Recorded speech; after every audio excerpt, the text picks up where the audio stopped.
Hey everybody, welcome back. In this video, we're talking about the properties of IV contrast used in medical imaging. IV contrast is actually water-soluble iodine. But here's the thing about water-soluble iodine. Iodine is usually very toxic to the human body, so it's attached to a benzene ring. A benzene ring is an organic molecule that is not so easily rejected by the body. It's not as toxic to the body, and therefore attaching iodine to the benzene ring makes the body tolerate the iodine. Something else we should know about water-soluble iodine is because it is biologically bound and because it is water-soluble, it is safe for IV injection. Water-soluble iodine is the only kind of contrast agent that is safe for IV injection. There are different forms of water-soluble iodine. In other words, it can have different properties. For example, water-soluble iodine will be ionic or it will be non-ionic. And water-soluble iodine will be considered high osmolar or low osmolar. So first let's talk about what it means to be ionic or non-ionic. Let's consider two separate pitchers of fluid. These two pitchers of fluid are identical in every way, but in the first pitcher of fluid, we are going to place an ionic contrast agent. When we place an ionic contrast agent into this fluid, the ionic contrast agent will break apart.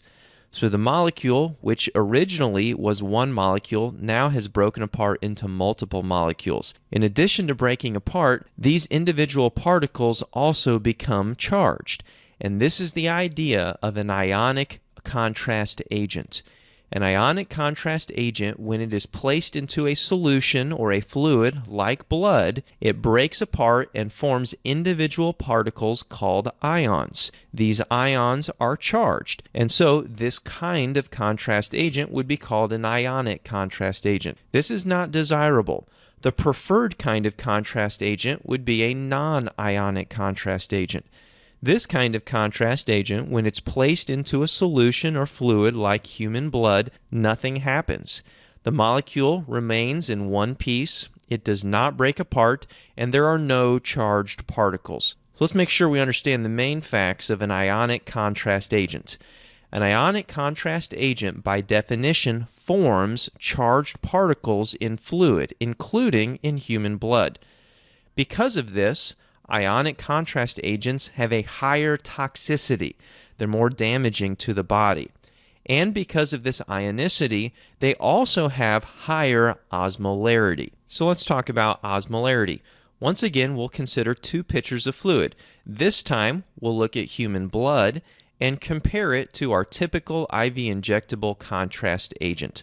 Osmolarity refers to the concentration of particles in a fluid. Blood has a certain concentration of particles measured as the osmolarity, and contrast agents also have a different osmolarity, which also measures the concentration of those particles. These particles are not necessarily charged or uncharged, but osmolarity refers to the concentration of those particles. In the image that you're seeing now, there's the same number of particles in contrast compared to the number of particles in blood. And this is what we would want. But normally, contrast has significantly more particles than blood.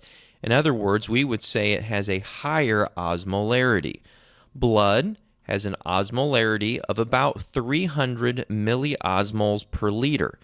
Most contrast agents have a osmolarity which is significantly greater than 300 milliosmoles per liter.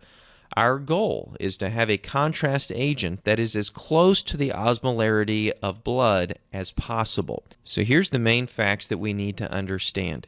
The only IV injectable contrast agent is water-soluble iodine.